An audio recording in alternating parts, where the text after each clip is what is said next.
Well, I'm absolutely delighted to have with me today Ellen from WaterBear. Welcome. Thank you, Rafael. Thanks for having me. It's my pleasure. I'm actually a massive fan of WaterBear. I've been enjoying it, and we will get really stuck into what exactly WaterBear is for all our listeners. But first, I'd like to start a little bit with how you got into TV entertainment, shall we say, post college or university. How did that come about? Very good question. I went to Brown University. I'd grown up in Germany and the UK and then decided to go to college in the States. Went to Brown because I was always a generalist. And the only thing that really characterized me was that I was interested in everything. I remember graduating thinking, what the hell am I going to do? I'm a generalist. And I just can't think of what to study. So what I thought was, I love communication and I speak 5 languages. So I thought, I love communicating with different countries. So the best way to do that is media. That it was literally as simple as that. And I then went to New York, which is close to Providence, where I graduated. And I spent 10 years doing that. I just went into media. I took any job I could. And I found that a really wonderful place for me was documentary filmmaking. That's really how I started. And then after a few years of New York, I moved to Amsterdam in, I believe, something crazy like 1990, and started working here for a Canadian media company and started my own company in 1994. So you graduated. I mean, I think one of the challenges when you're young is everyone says, "So what do you want to be when you grow up?" Right? And if you're a generalist, or if you're just taking your time to actually understand your place in the universe, that's kind of a bit intimidating. But so you gravitated towards media just because of the communications aspect. And was there any kind of seminal things that you watched or saw that you kind of thought, "Oh wow, I really want to be involved in this," or it was just purely organic? Well, I was fascinated when people, this is so long ago, but I was fascinated when people started the Discovery Channel. Oh, okay. I thought, this is a great place for curious people. Hmm.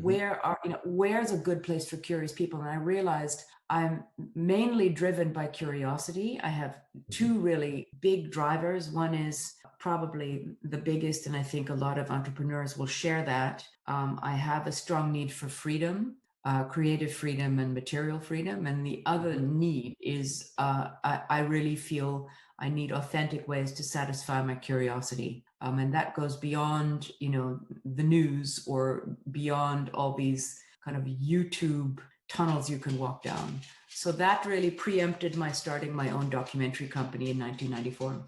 Wow. Okay. So what were the early years like in terms of you're working for somebody else, you're starting to get experience. What kind of roles are you doing in media? Because I think we all know, like we see actors, that's very familiar. We understand what they do. We understand Mhm. directors kind of tell them what to do. And then you've got all these kind of other roles that you see on the credits and producers. I actually I don't really understand the difference between a producer and exec producer. So, like, what Yeah. are all these roles and what do they mean? And where were you in the kind of food chain of entertainment at that time? Well, the first thing I was a young woman in the 80s, and that was not easy in media. So Hmm. a lot of young women in the 80s in New York had to work for media companies in jobs where they did production, research, or sales of finished programming or pre-sales. And our main job was to make our male bosses look good and to create deals that made our male bosses appear in the headlines on Variety. So I did a fair amount of that.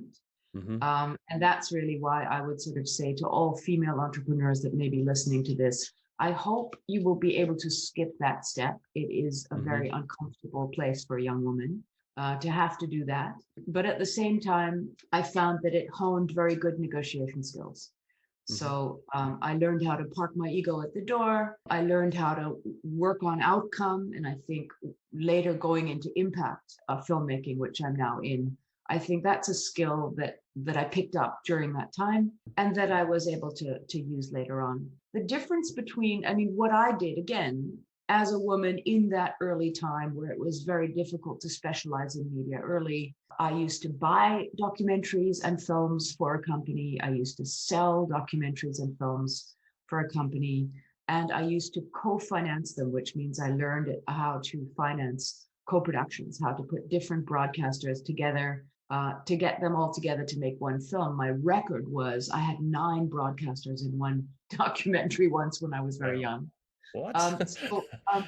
These are all really good skills. And they really led me to then say, well, I'm going to start a company that does international distribution of finished films, as well as packaging, co-financing documentaries, as well as producing documentaries. I decided to be, to really fulfill my generalist fate and do all 3, because I can do all 3. And actually lots of people can do all 3. So I had a company called Off the Fence that sold documentaries all over the world. We had about 3,000 buyers in television. This is pre-digital, of course. We co-financed with about 40 different broadcasters, different projects. And we also had a production department that was eventually run by maybe my best friend in the world, Alison Bean. And we built the production arm of that company together.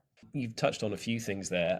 Do you think the industry has got better, first of all, from a female like entering the industry at this time? I think of media actually as being less male dominated than say finance or tech or some other places. But you always have to check like the distribution of the power, really, isn't it? It's not just like whether it's 50-50 and all that kind of stuff. So is it still all men at the top, or I would say, Rafael, it's 2 things. One is it depends on where you are. There are, I had an office in Singapore for 10 years, and I found that in that area of the world, media is just not as highly regarded as a job in banking, for instance. So I think that geographically, you have to see how well supported is the media industry in the area where you live. And then the second thing to look at is indeed the male-female issue, and that is a geographical one. But even if you're in media in the United States, I promise you there is a glass ceiling. And it is not fun for women to break that glass ceiling in the United States, which is one of the most progressive places to work in media in the world. So did you start off the fence because you felt that you weren't going to progress? Or was that one of the main reasons that you ventured into entrepreneurship yourself? Yes, I was tired of making men look good. Yeah. I felt that men need to go and make themselves look good and work a little bit harder. At least the generation of men I worked for is, of course, a generation of men that did not work as hard as men do nowadays, like not even a fraction. The men I worked for couldn't type, Rafael. Imagine that. So there we are, writing all of their memos and, writing all of their speeches and things. It was my need for creative freedom that drove me to say, I'm just going to start a company myself with one assistant, and we're going to do production and we're going to do distribution, and we're just going to slowly, organically grow it and make sure we understand the entire food chain. Presumably, I mean, was it like a Jerry Maguire moment? Were you like standing up in the office asking who's joining me kind of thing?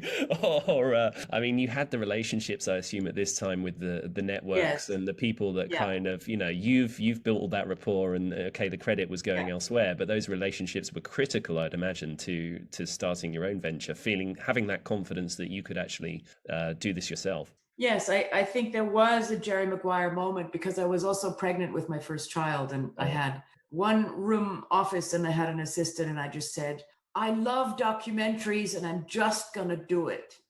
Yeah. Well, that's the commitment, because there's no going back, as you know, once you take that route. There's no going back. There's just, that was going to be it. And it was tremendously fun. It was very rewarding, great fun, wonderful people in the industry. I went into natural history, of course, which was my favorite thing. And it still really is my favorite subject. Everything I can do on biodiversity and climate is still my favorite subject. I think it's wonderful. And there are fantastic people in that industry that really have become my friends for life. Moving into natural history, at that time, was it, I mean, obviously you've got Attenborough's body of work and all of these kind of things, but he there's a lot of, I guess, traditional people in that space. Was it a vibrant opportunity though for, I mean, I see entertainment, everybody's kind of going after like the middle ground, and natural history is just like a very small niche in what is already considered a niche, I guess, in documentaries. So was it a big gamble? I think it was. especially at that time, of course, there was the BBC and Attenborough, Mm. and everybody outside of the BBC and Attenborough was a bit riffraff. And but what I did was I anticipated that the natural history market would grow. The other thing that was happening, Nelson Mandela had been released from jail, and South Africa has one of the most beautiful landscapes and biodiversity in the world. So I actually went into South Africa and started working with young filmmakers there on really deeply entrenching in their backyard and saying, you don't need to tolerate 40-headed teams from Great Britain to come over and film your neighborhood. Film your own species, film your own natural world. Let's do it together. And that's actually how I built the business. Wow. So at that time, you're saying sort of natural history was almost like, people with big budgets traveling with the whole team, and then they go and the cameraman is coming from the UK, are you saying? Like for BBC, for example, to film Yes, or there lions? was really, at the time there was National Geographic and BBC. They were Mm. dominating the industry, but that is so long ago, Rafael, because Mm. it has now become a really burgeoning business with lots and lots of channels and lots of broadcasters being heavily invested in natural history. And therefore, that's why I went into the additional niche, which is this entire impact business. Yeah. And that's where I think production has become really important. One thing is, an exec producer is like the general manager of a film. I think you asked me this earlier. So an exec producer is like the general manager of a film. They work on the development, the writing, the financing, and then they oversee the shooting, and then they get involved generally quite intensely in the post-production. That's what an exec producer does. But a producer is someone who tends to be more in the field, and they deal with all the equipment, and if you have to work with talent and all the agreements, and they go on location more often than the executive producer. So they are more of if an exec producer is maybe the CEO of a production, then the producer is the GM of a production, but a producer can also be quite intensely involved creatively. And within what producers do, you also have producers that are more logistical in documentaries, but also producer directors who are both and who are very, very creative, especially in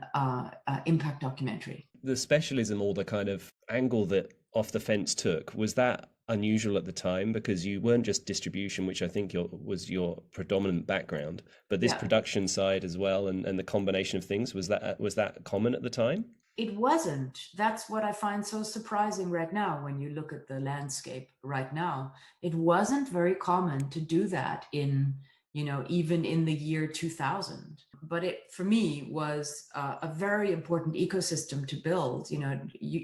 The best business you can build is a business that imitates the rules of nature. So I realized a healthy ecosystem is very helpful when you're building up a small indie, which I was in Amsterdam. I wasn't in Bristol or in London, right? I was in Amsterdam. But the distribution revenue fed my development budget, and my development fed into production, and production then again fed into distribution. It made our catalog worth much more to have beautiful self-produced films in the company. And then we just basically broadened out. At one point, we had 8 offices all over the world, including one in Singapore. We had one in LA, one in New York. We had one in Mainz in Germany. We had one in Cape Town. So a few other places, London. So we literally spanned the globe in just wanting to intensify our indie connections with the indie filmmaking world in documentaries, and it really paid off. And those businesses interlink, and they kind of support each other, I assume, to some degree. They So do. it's kind of, Yep. And now we see that is kind of normal with Netflix, and although they're obviously broadcasters or OTT, however we want to describe them, but they also seem to be differentiating through their own productions, right? Yes, I think everybody does, and that's really the realm of streamers. Is really the new business that came, but the old businesses that were bigger versions or smaller versions of my company, Off the Fence, would be people like All3 Media or ZDF Studios, or really any grouping like that, because they tend to pair production with distribution. Hmm. And if they are a large distribution company that doesn't have their own production companies, they buy them. Right. So that's definitely become linked. And on the streamer side, that's a whole new world. Streamers, of course, are not as old as I am, for instance, or as my business Off the Fence, which is, I believe, about 30 years old now. I did Oh, that wow. 30 years. Streamers started very early on calling themselves, I guess, SVOD, which is standard video on demand. But it's a service like Netflix that you have to pay for, and you pay because they want you to cut the cord. They started very early on to say, as a differentiator and to get people to cut the cord watching conventional television, we have to have original productions and we have to own all of our films and series exclusively. Okay. That is a big gamble, of course, and you can see that in the headlines now, that other streamers have joined Netflix in the fray. They're all suffering because they spent a massive amount of money on original productions.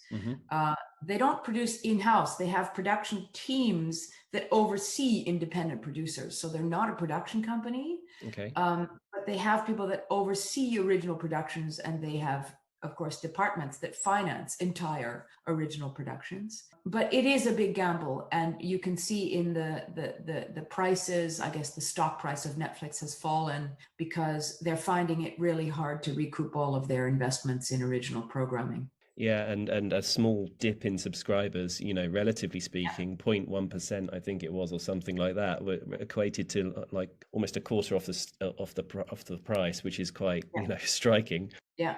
But I guess not a problem for you guys, because your model is slightly different. But before I come on to that, one of the hits I would say on Netflix, or certainly for me, was My Octopus Teacher, which if you haven't seen it, you probably, and you like natural history. In fact, you don't even need to love natural history. I just think it's an unbelievable story. It's a love story, really. Well, to me, I think it's a love story. It's about reconnection with nature. There's kind of a father-son thing there as well. And it's a guy based in South Africa. He lives in Cape Town, who I've subsequently found out you've worked with before, because when I watched it, I was just like, this is so fantastic. I wanted to see his other stuff. And you've been a producer with him 20 years ago on a bushman kind of documentary. Right. So tell me a bit, like, and I should say, actually, it's won an Oscar as well. It's won a BAFTA, I think, and an Oscar. It's that good. So it's how did you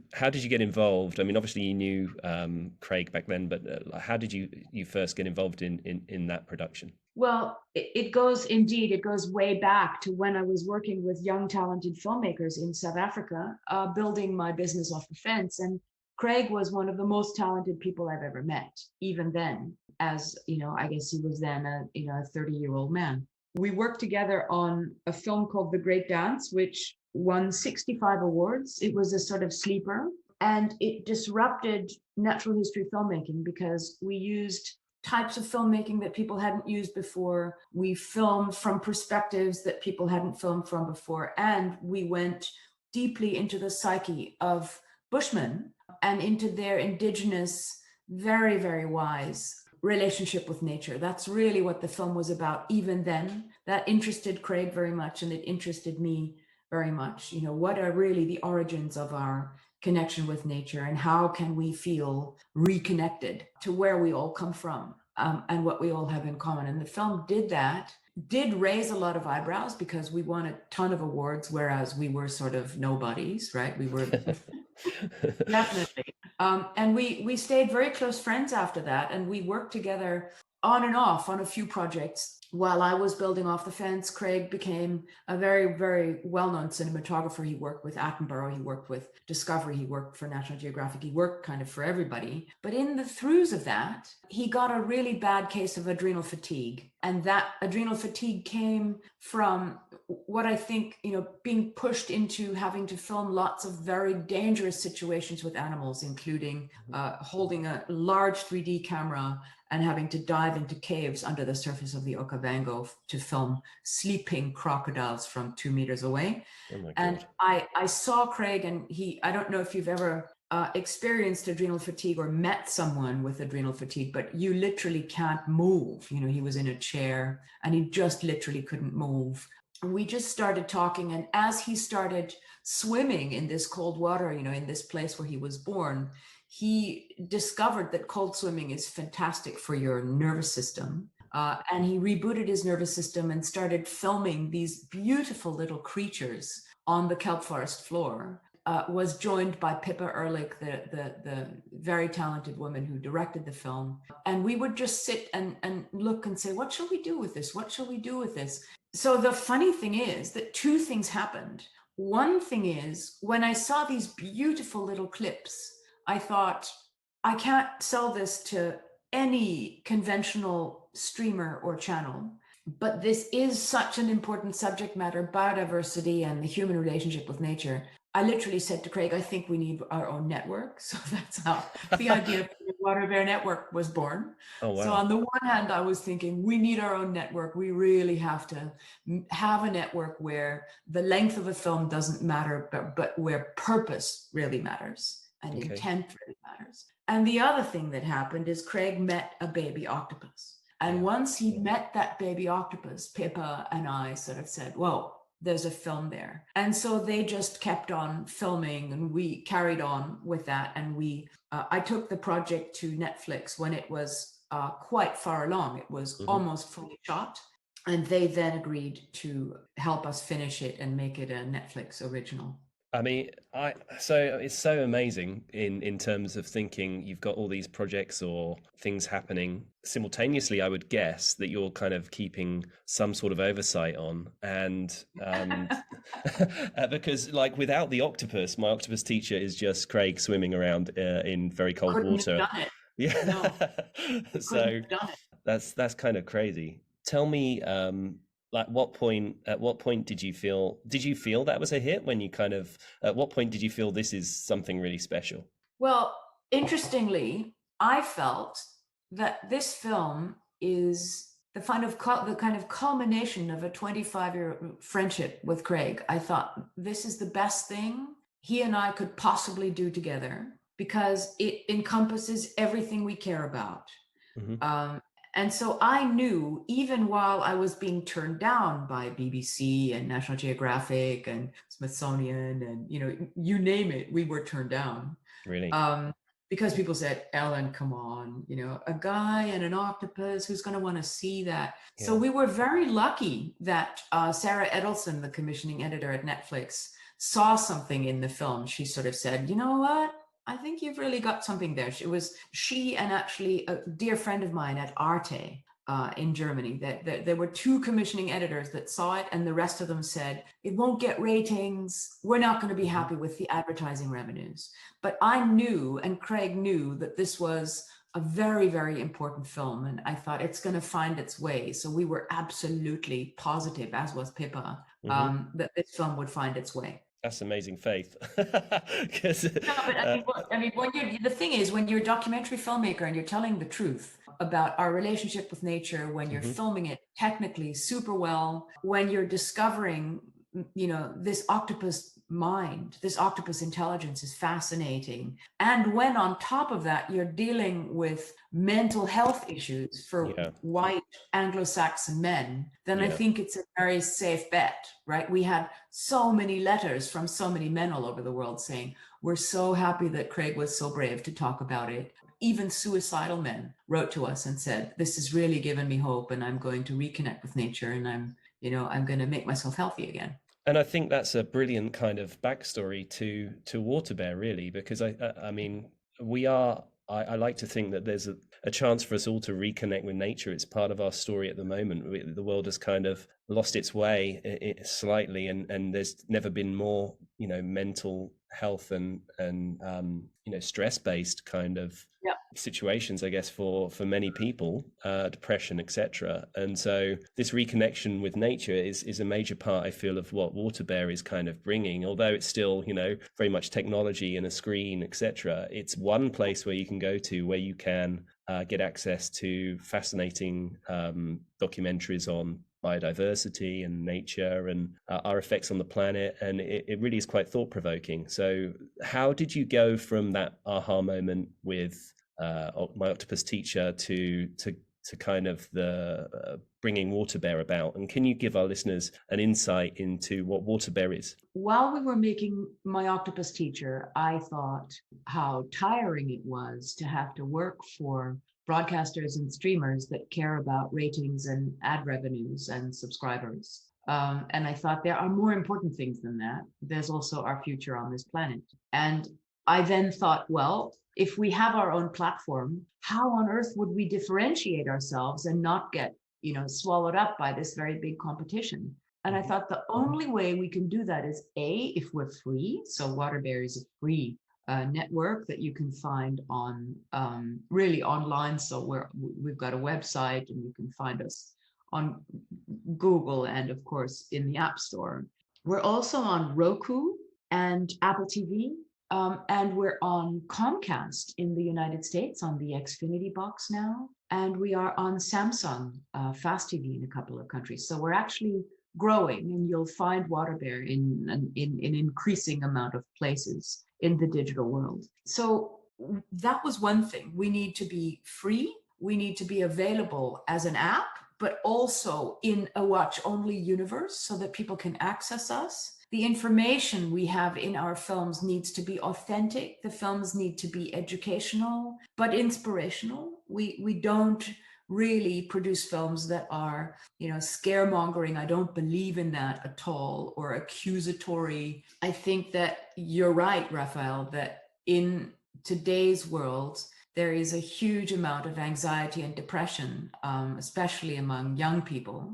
WaterBear targets mainly 18 to 35-year-olds, even though we have an older audience as well, but our main audience is between 18 and 35. And I believe the thing that causes a lot of that anxiety and depression is that people feel disempowered because they're not getting genuine information, they're not getting authentic information. They're either getting fear-mongering and lots of bad news, or they're getting a lot of nonsensical news and what I think quite time-wasting reality television and entertainment that is just not helpful. So that's why we built WaterBear to be the purposeful network that it is. We built the storytelling of WaterBear around the UN Sustainable Development Goals, which are 17 values, which all participating UN nations have agreed upon. So I believe this is a set of values that is agreed upon by 198 nations, which is unbelievable, and which is why I think we need to talk more about those values in our filmmaking. To get people to relate better to these values, and to get people to understand this is what we deserve from our governments. This is what we must ask for. We have to ask for things like a more equal distribution of wealth. We have to ask for biodiversity. We have to ask for animal conservation. We've got to ask for ocean conservation. We have to ask for protection from pollution. We have to ask for better legislation on plastics. We have to ask for better cities. I think that's what WaterBear is about. And it's hugely fun to make these programs. And we also acquire lots of films that are about that. Yeah, and it's excellent. I've enjoyed watching, a few myself. There's some very thought-provoking things on there. There's a different pace of, a few different paced things. It's a really nice place to discover something different. And how are you doing it? I mean, for the entrepreneurs out there, they're going, hold on, you're giving away free movies. How can this be a business? It's a great business because on the one hand, we are an impact business, which means we're a B Corp. We are almost through our final qualification as a B Corp, and our score is actually very high. I'm super proud of that. We work with 140 NGOs, all of whom are doing excellent work in the field. And a lot of our storytelling revolves around these wonderful things that these NGOs are doing to support the UN Sustainable Development Goals. And on the other hand, we have a sponsorship model where we work with highly motivated and responsible brands Hmm. to make films, and these sponsors are fantastic collaborators. So I'd like to mention Nikon, the camera brand. Fantastic work. They've just given a whole bunch of GoPros to people in the field working for 12 different NGOs. So we're really encouraging Hmm. this circle of filmmaking between NGOs, brands, and WaterBear. Another fantastic brand is Natura & Co. They're the largest B Corp in the world. They own Aesop, Avon, and Body Shop, and of course their own brand Natura. Hmm. And we just signed a deal with a fantastic outdoor clothing brand called Jack Wolfskin, and there will be more to come. So that's our model. So these brands that they care about the environment, they care about some of Yeah, the topics that WaterBear is covering, and they're kind yeah, of helping you guys to bring these stories to everyone, so to much bigger audience, I guess, because there's a big yes, difference between trying to convert someone on $5 or a month or whatever it might be to yeah, free. Free is free, and you can have that on your Apple TV, as you say, or on your phone, and just access it yeah, as you wish. And one of the exactly. things I saw that was kind of cool was you're trying to connect action to some of the topics as well. So I watched Yep. a documentary called Milked, and one of the calls to action there, you can sign the petition, which is a nice way to kind of you watch something. If you care about it, you can also contribute in a small way towards that topic. So that's kind of part and parcel of what you're trying to bring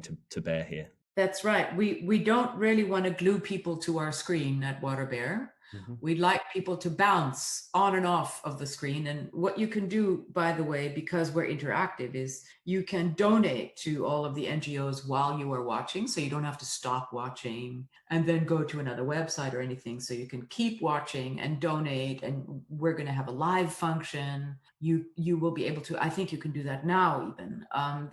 We're going to start working on bigger volunteer programs. So we want people to volunteer. We want people to share us on social media. We're quite big on social media already. So we'd like people to share our content on social media. And there will be lots more activations. So the types of things we do is events.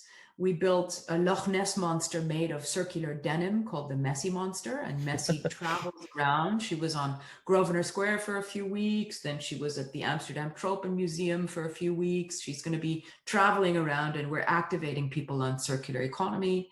You're right to say that we do these big tentpole campaigns. So we premiered a film called Milked on the dairy industry in New Zealand, which is quite an eye opener. And we're trying to get people to be more conscious about how many dairy products they consume and what the price is of dairy to the planet. And we're going to do lots more. We just did a campaign in Europe on air pollution, premiering a series called Europe's Biggest Lie. So it's a series making people aware that our governments do quite a bit of covering up on how bad our air quality really is.